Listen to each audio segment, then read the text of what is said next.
And now it's the moment you've all been waiting for. The Drunken Tyromancy Show. Hey everyone. Thought that was quite musical of me, didn't you? Anyway, hang on. I'll go sit down and have a chat with you. Hello, everyone. It is, I have no idea. What is it? It's Monday. Yep, that's right. It's 4th of March here in Australia, a little bit after 10 on the East Coast. And I'll just switch mics. Hang on a second. Hello. That's much better. So, have you got a coffee, a wine, a slice of cheese, something? Now, when I thought about doing this, I mean the podcasting in general, excuse me, I did ask people online, hey, can you suggest a topic for me? And most people didn't write back. I mean, they might. It's still only been a few days. But one guy did. And he said, hey, Palestine, they need everybody's help. So use your voice. Fair enough. All right. I wrote an article, and I'm not going to read it to you, but it will be on Substack and most likely on Locals. And again, it's sort of same links kind of arrangement until I figure out something even better. But for the moment, yeah, you can find it online. I'll just briefly tell you about it that as I was thinking about, okay, how do we talk about what's going on in Gaza and what has been going on in Palestine for a very, very long time. And I was thinking about it in terms of, well, okay, look, it's all relevant as part of like this whole big, sort of overall agenda of, perpetual war and Zionism and all the rest of that garbage. And a big part of the issue is how do people fall for it? Like how do the evil people gain power? How do they brainwash people into following it? What's actually going on from a psychosocial point of view? And if you want to think about it in terms of phobia, you have Islamophobia, which is specialized down the track of, Palestinians in this particular case, even though all Palestinians are not Muslims. But nonetheless, from a dumb, uninformed, ignorant, naive, bigoted Westerner's perspective, they're Arabs, they're Muslims, they're terrorists, they're towel heads, like the stupid things that go through the heads of really dumb people who've never read a book in their life. And they even just pretend to read the one that they keep referring to, even though they've got no idea what's in it. And the other one, of course, Russophobia, because essentially the same thing is kind of happening, but in different ways. In the case of Palestine, so following World War II, and it was already sort of in planning from before this, but with the Balfour Declaration and the creation of this state of Israel, which there was never a creation of a state of Israel. What there was an unlawful invasion and occupation in complete disregard to international law, in complete disregard to the fact that the excuse they used for it, a state for the Jewish people, was not necessary. Jews were living right onside Muslims and Christians in Palestine perfectly peacefully and happily. Right? There was no need to completely ignore the needs of all the locals who lived there who were Muslims. There was no need to completely ignore the needs of all the locals who were Christians, just to focus on one group, Jewish people, and only a subset of those who actually thought that it was necessary and,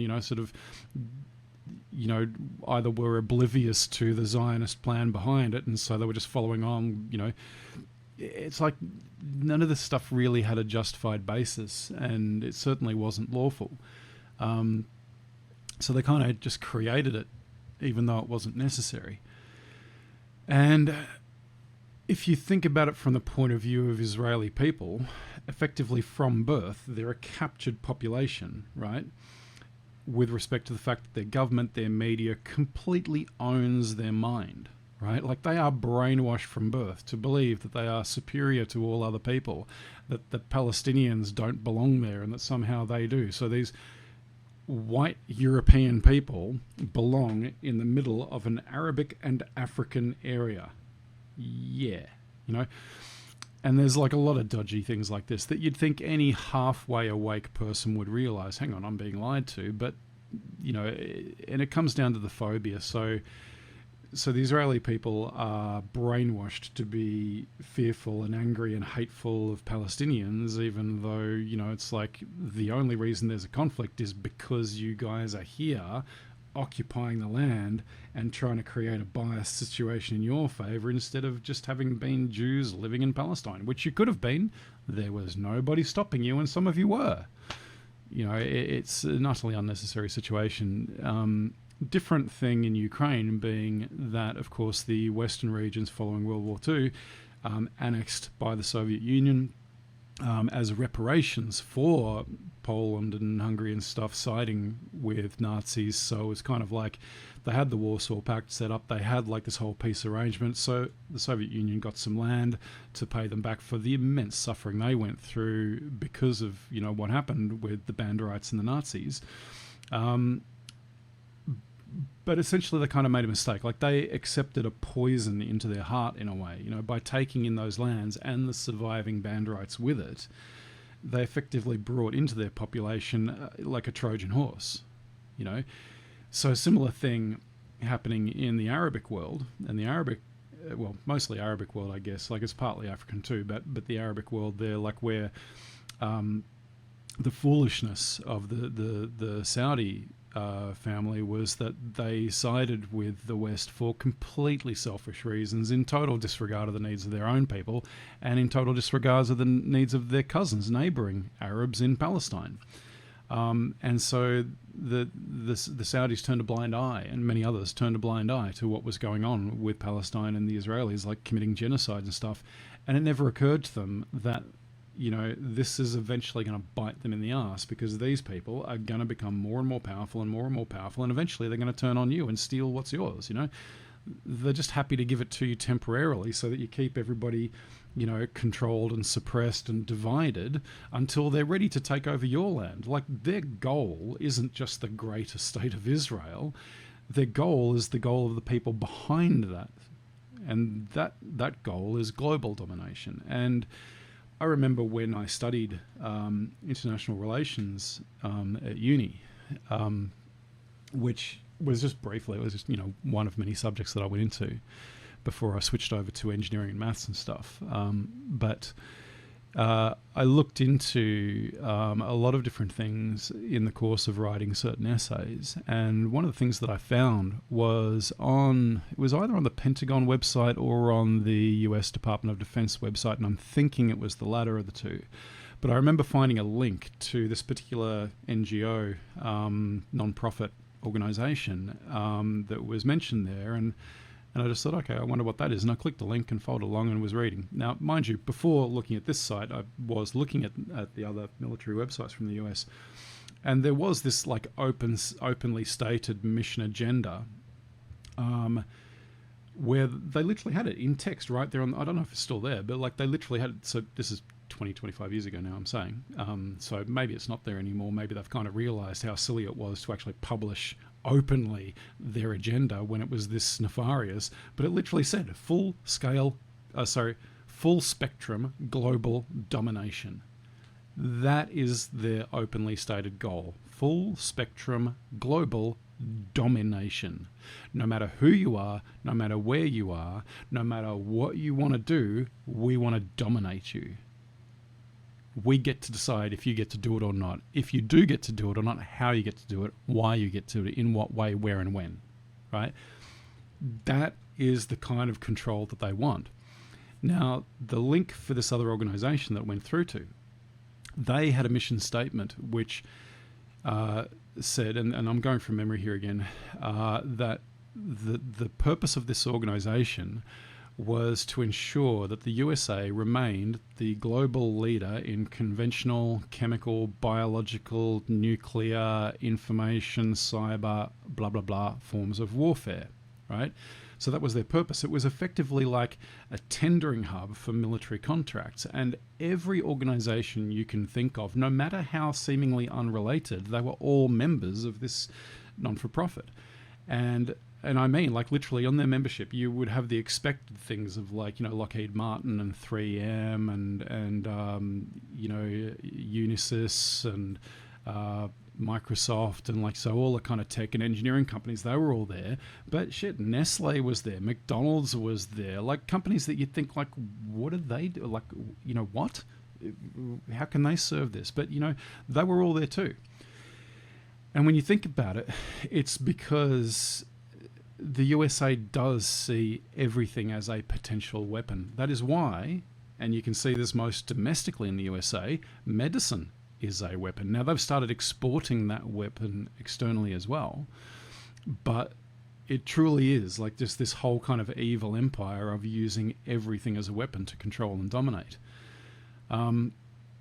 So in the article here, I wrote about this whole thing of, like, fearing the other. So you have Islamophobia, Russophobia, and just the whole principle of fearing the other, or fearing the other unknown, which is used to grab this kind of captured audience and to just brainwash them into fear and hate, so that you can use them for military recruitment, so that you can use them for like giving their tacit permission to invade a country, and so on and so forth. Other things, excuse me, that I go on to in this article, still got this issue with the 2-finger scrolling and zooming. I'm going to get used to this at some stage. Okay, so the question that I asked you in the article, you know, why is it that people with power do evil things, and why indeed do people willing to do evil things so typically gain power? Like, so what is it about our society which rewards and nurtures and promotes evil people to do evil things? Because what the people of Gaza and Palestine in general are suffering, and you know, what they have done to the people in lots of countries, to turn them into a battering ram against somebody else, or to turn them into a proxy force, or to turn them into like a slave labor force. So it's like everybody is just seen as a tool for some agenda. You know, it's like, firstly, you have to get the evil people, the shallow people, the cowardly people, the bigoted people. You know, you have to get those people into power, right? Because only somebody who is a coward can be so manipulated, right? Only somebody who is a bigot can be so manipulated, right? If somebody is a decent human being who is willing to suffer, to sacrifice, to be inconvenienced, to be in pain, you know, to suffer loss, because they want to see good done, you know, I mean, look at Julian Assange. You know, he took great personal risk and has suffered immensely for a very, very long time now because of his willingness to put himself on the line to do good.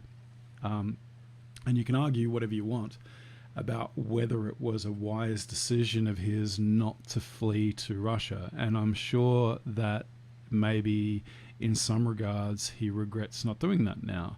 And I certainly, myself, I wish he had have. I wish he had gone to Russia. I wish he had have made himself safe there. But it's possible that, you know, he might have been right, that by moving to Russia, he would have in some way validated their narrative about him being connected to Russia, when it's just like, no, self-fulfilling prophecy. I expose your crimes. You were already bad-mouthing Russia even before I came along, and then you accuse me of being with it. And if that's the only place I can seek safety, then you'll say, see, haha, we were right. He's a Russian, you know, whatever. And then dumb people will believe that because they don't know the other context, or they've heard it, but they ignored it because they're like, oh, that's a conspiracy theory. It's like, yeah, because nobody ever conspires. God, how many times have I got to say it? You are naive as fuck. Anyways, so evil people get to power. Cowardly people get to power. Bigoted people get to power, and they run the world. You know, as kind of proxies for the people behind them, you know, like they're the puppets. Anyways, so I wrote this article. There's like a train of thought in there, but again, as I said, I don't want to read it to you, so, you know, you can go there and read it yourself if you'd like. Just going to look through it to see if there's any kind of main points. Okay, yeah. So on the subject of this phobia, where that thing came from was a conversation in Telegram where somebody was saying how not everybody hates Russia. There's been a massive propaganda campaign, blah, blah, blah. And I said, look, I think for a lot of people, and this comes from my experience of dealing with some extremely brainwashed folk, the issue is not so much that they hate Russia, but more so, and more accurately, that they hate a completely fictional place and people incorrectly called Russia and Russians by the Western mainstream media and Western governments, but which doesn't in the slightest way represent what the real Russia and real Russians are actually like. So they think they hate Russia and Russians, but in reality they hate an imaginary bogeyman they've done nothing at all to investigate or question, and that doesn't exist anywhere outside their own minds, excepting in the minds of other similarly brainwashed people. They've just been too cowardly and intellectually lazy to challenge this belief that they've been brainwashed into. So there is a connection between, brainwashing, intellectual laziness, bigotry, propaganda, brainwashing, and the creation of fear. And then that kind of like locks a person into this mindset where they don't really have a relationship with reality anymore. Like they're just kind of believing in who they should hate. And hence that helps bad people come to power, and that helps entrench the situation. And unfortunately for the Palestinians, they just happen to live on a very convenient part of coastline with respect to the oil-rich Arabic world, and which positionally allows for a blockage to be created and conflict to be created in between Eurasia and Asia versus Africa. So what does the USA want, and what do the UK want? They want unfettered access to Europe, unfettered access to the Middle East, unfettered access to Africa, and they want everybody else to be slowed down on the pathway through to Africa, right? Because it's all about plundering resources. Now, Palestine has resources, as you may have heard, like they have offshore oil and gas. The canal that passes through, Egypt or Jordan or whatever, using the Red Sea and then sort of coming through the rest of it, there's an alternative path which would go through Gaza, and hence the Israelis would love to take control of that and create a new canal, probably create problems for people trying to use the old canal, and so they can control the traffic through. That would be an immense power for them. Plus, by creating a canal through, of course, as well, it makes it very, very hard for any force to come through that way, because you just created a water barrier. So this would be a further defense and allow them to create more of this breachhead, if you will, for the benefit of the powers of NATO and the USA. Because ultimately, in the end, the Saudis were very, very foolish to side with the West, because although they were offered this kind of temporary position of being, the servants of the West, but the privileged servants of the West, if you will, so long as they keep their own people subjugated, what they failed to see is that at some point in the future, as soon as the wealthy class of the USA and UK and other sort of, wealthy families in Europe, as soon as they have run out of other territories to plunder for their next grandchild, cousin, niece, nephew, whatever, to have their position of power that they get born into, right? Well, they've got to plunder the next thing. Who's the next thing? Oh, we haven't got any convenient ones here. What do we do? Okay, well, the Saudis, okay, let's fuck them over. And that is exactly what will happen as soon as it becomes the next best opportunity, right? The only reason they haven't done it to them yet is because they still have other things to do. And unless the Saudis realize this, they're going to basically be offered up in some way or other as a sacrifice as well. Because this whole, evil empire thing, is all about basically just eating for free. They don't want to work. God, it's like they are such narcissistic people.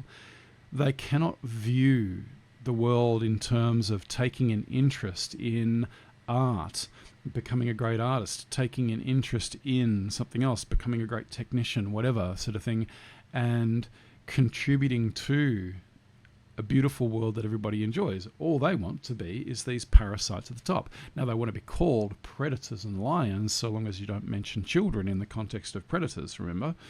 But they certainly don't want to be called parasites, so they prefer predator. No mentioning of children, just lions. It's this bizarre ego that they have, which allows them to justify being a dickhead and being a parasite. And unfortunately, the Palestinians were just right there in the wrong spot. So the whole Balfour Declaration ended up with that. And so, yeah, look, the same thing in different ways for Ukraine. It's like they just happen to be. Now, mind you, of course, there's a bit of complexity when you bring in what happened with the west of Ukraine, the annexation of areas following World War II, reparations to the Soviet Union because of those people siding with the Nazis and so on and so forth. And effectively what the Soviet Union did was take a poison inside their body by taking those Western lands that still had the remnant Banderite forces within them. So probably not a wise move from that perspective. What they should have done was take the land and say, yeah, but we don't want the people unless they go through an interview with us to remain and become a citizen of Russia or Soviet Union, whatever, It's like, now mind you, that would be a hell of a time consuming process, but you really do want to weed out these people. You don't want any such things inside your own territory, poisoning it from the inside. And so it's an interesting thing though too, because it's like, in a certain context, you can view the Israelis and the some of the Ukrainians as being victims of the situation too, in the respect that like they are the subjects of this incredible, intense brainwashing, right? So if you think about it like as what is an Israeli person, well, they are a person who has been robbed of their own potential self, and it's been replaced with a monster, right? They have no idea of who they would have otherwise been had they not been so brainwashed. They don't even know that they're missing this.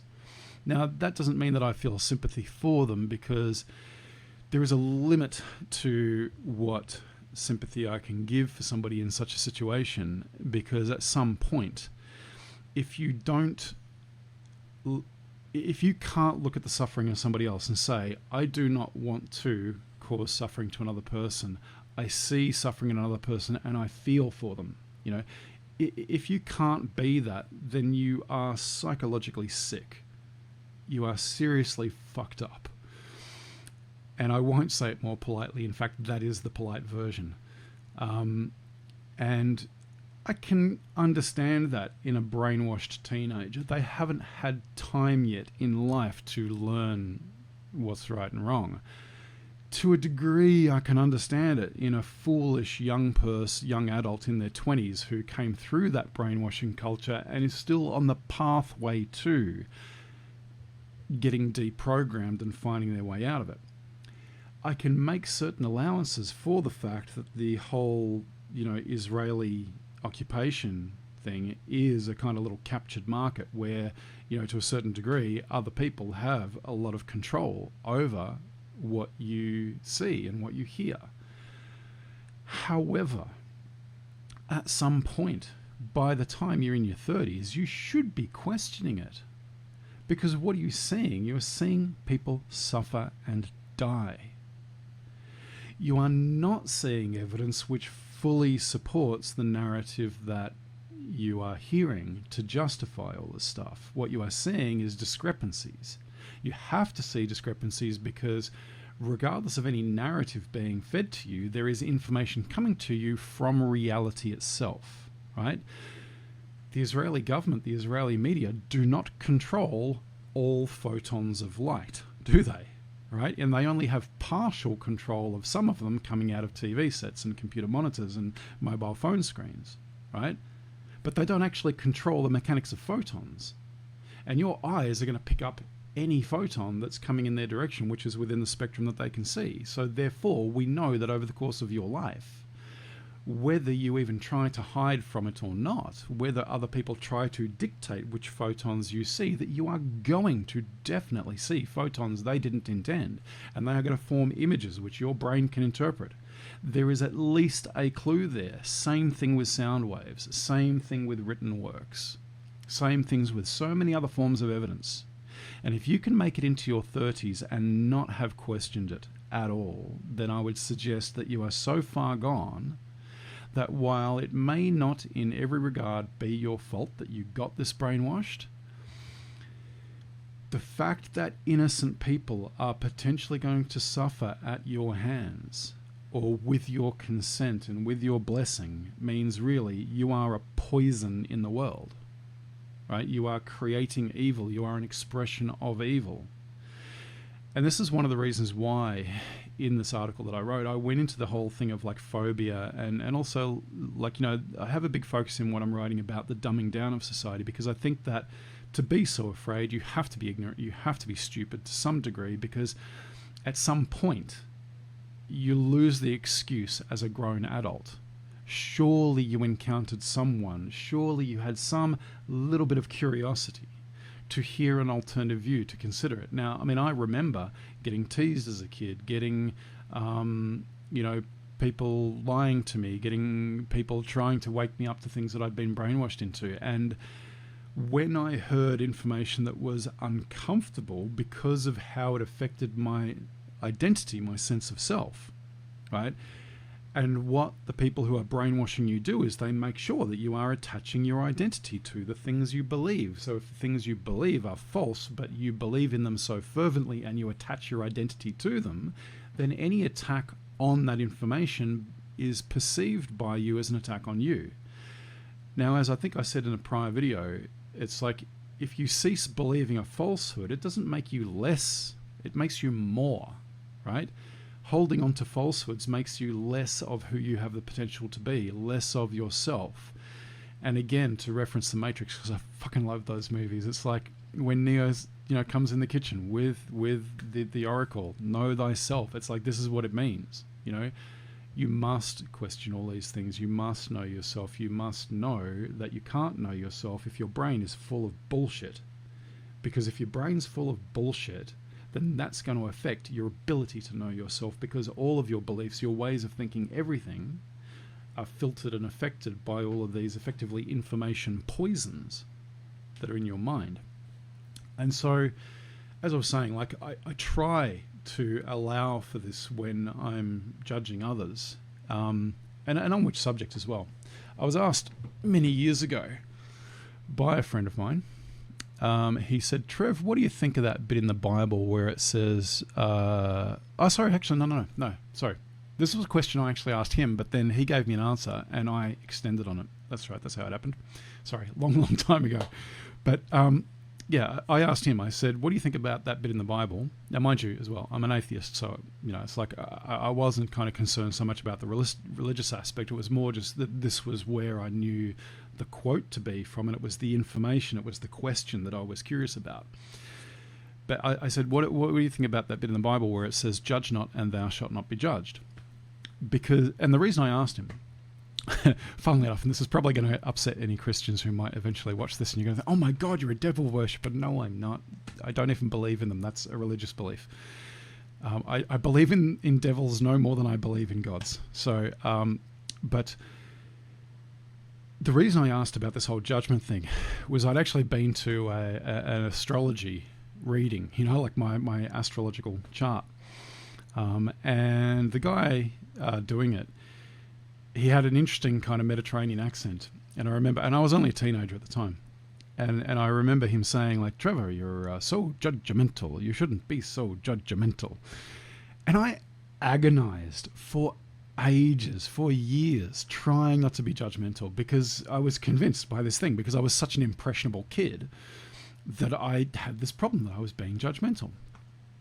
And it was still bugging me into my 20s when I met this guy and we became friends, and I asked him this question, and I said, yeah, like, what do you think of that bit in the Bible where it says, judge not and thou shalt not be judged? And he said to me, he goes, nah, you know, get real. Like, you might as well judge me, because I'm sure as hell going to judge you.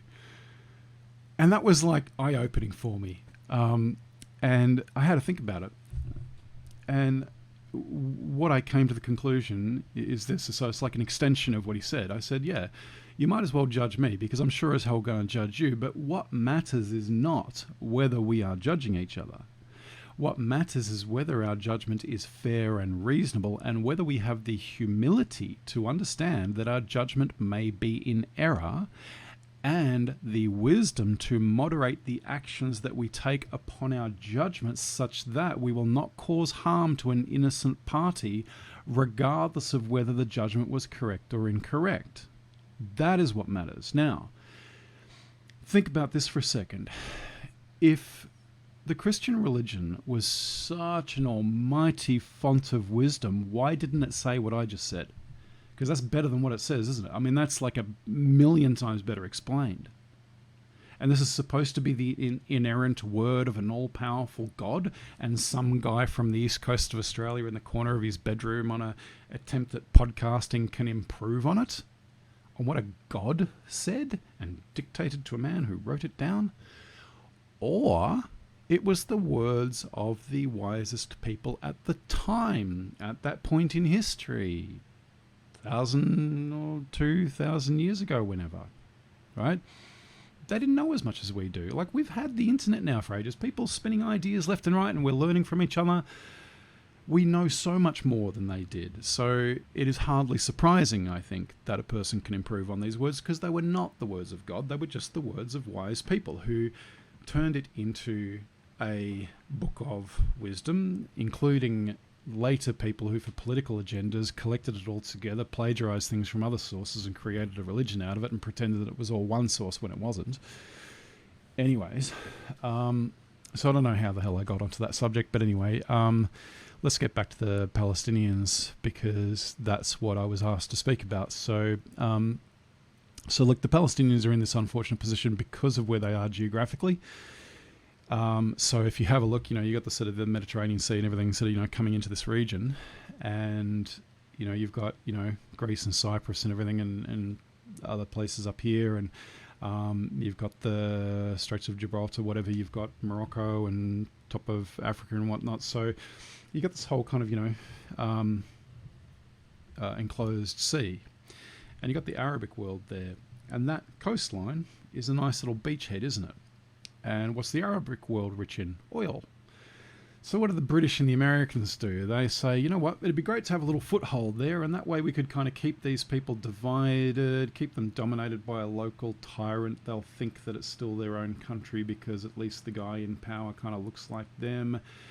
We'll get the most idiotic, despotic people we can to take power. We'll give them just enough so that they remain kind of like happy but subservient, and we'll take everything else.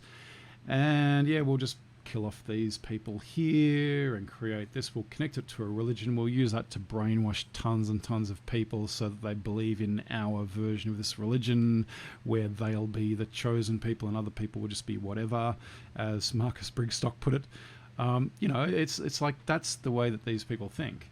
And when you're in that spot geographically and you, I guess, weren't expecting it, or you weren't in a position to fight against it, what can you do? And unfortunately for them, it's something that was planned a long time ago, and it's just kind of gotten worse and worse. And sadly, their neighbours were people who either didn't have the power to oust the Western forces, or who didn't have the ethical backbone to stand up with other neighbours and say, hey, listen, maybe individually we can't get them out, but really, like, these are our cousins here. They are other Arabic people. We should defend them, and we should also see in the future that this is not going to play out well for us, because these people creating this breachhead, like, they might offer us power temporarily, but eventually they're going to want to eat us too.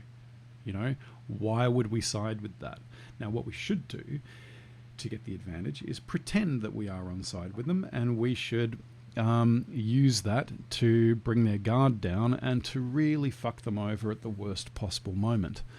And then we should build up massive fortifications, like really prepare for them trying again and coming back in force, because that's what they'll do. Had the Arabic world done that a long time ago, then they may have prevented the Israelis from bringing nukes in, because they needed to get that, sort of that breach, whatever you call it, breachhead. They needed to get that land, keep it stable for long enough to get those kind of facilities built without any interference. And they had a lot of support to do that. But ultimately all this stuff is based on hypocrisy, and the world doesn't need it. Anyway, so yeah, look, it's a similar situation, I guess, to Ukraine in the respect that, yeah, look, it's all just about resources. The Ukrainian area has some good farming land from the centre towards the east. It's not particularly resource rich in the west. Those areas gained from Poland and Hungary and stuff, but I'm sure there's some stuff there. But it's really like the centre through to the east that the west wanted control of, because there are big deposits of like titanium and other things in these areas. Now, the other thing too, of course, is that a lot of the economic wealth of Ukraine effectively only became theirs because it was gifted to them by either very, very foolish or very, very corrupt leaders of the Soviet Union. I don't know which it was, but effectively there was a lot of technology transfer to Ukraine of things that were really kind of developed Russia proper, but they became Ukrainian. And so the Ukrainians want to kind of skip that part of the story and pretend that it was all originally Ukrainian stuff. But same thing with the land itself. Same thing with the whole creation of Ukraine as a state. So where it was within the Soviet Union, it was just like another oblast kind of area. And when Gorbachev and Yeltsin, who I think Gorbachev was more kind of like the useful idiot, and Yeltsin was more like, well, he was probably a useful idiot, but also I think he knowingly was part of the, yeah, fine, I'll betray my countrymen, just make me rich, I'm cool with that. So Yeltsin was very much like Zelensky. And so they kind of like, they set up the situation where the Soviet Union would take a poison into itself, which would help them corrupt the whole region. Other Soviet leaders like gifted things to Ukraine. The West created a new narrative around this, started brainwashing people from the West to the center to believe that they were different from Russians. Now, some of them in the West were, but the rest of them, Russians. And the whole idea was to wrest this area away from Russia, but to do so in such a painful way that they could then take on Russia proper, the rest of it, as well, having, like landlocked Russia away from their naval bases in Crimea, and this would severely hamper Russia, so they would be able to create other incursions elsewhere more easily, perhaps first attacking Belarus. So this is the unfortunate thing for the people of Ukraine and for the people of Palestine, is that they just happen to be in geographic areas which are useful from a military standpoint, useful from a resource standpoint, and where the ability to brainwash people and to use fear and to use all sorts of techniques to get them to work against their own interests. Now, in the case of the Israelis, the way in which they are being used against their own interests is that it is completely corrupting them and dehumanizing them, so that most people now, I think, can see that the Israeli people, most of them, are either monsters in the worst of cases, like really, truly fascistic, bigoted monsters, genocidal, murderous, gleefully murderous monsters. The moderate Israelis are not far off that either, because like they may very well protest against certain things, but it's really just shit in their own interests, and they're not actually saying, you know what, I don't want to be an Israeli anymore. This whole thing should never have happened. It didn't need to happen. I'd be perfectly happy living here in Palestine as a Jew, alongside Muslims and Christians and other people and Arabic people and African people. I have no desire to live in a bigoted, apartheid, fascistic state where we're constantly murdering the locals and pretending that we are like God's chosen people, because that makes me feel like a total dickhead. Any Israeli could say that if they wanted to, right? You get more of them saying it, that would be a great thing. But instead, I think you've got these people who still, all they're really protesting about is about their self-interest as they perceive it. They haven't gone beyond that. There is a small number of people who are protesting beyond that, but they are really in the minority. And when that majority, or at least significant part of the population in that kind of, middle moderate section, see what happens to that minority who speak up the real truth and the whole truth, they don't back them up. Like that, you don't see... I've seen protests in various countries where the cops, in full kind of riot gear, start coming after one guy, and a crowd sees it, and they're like, "Get him!" And they're in there, and they rescue the dude that the cops were going to go for. And they beat the crap out of the cops. They beat them off, and the cops have to retreat, because they're just overwhelmed by a massive force.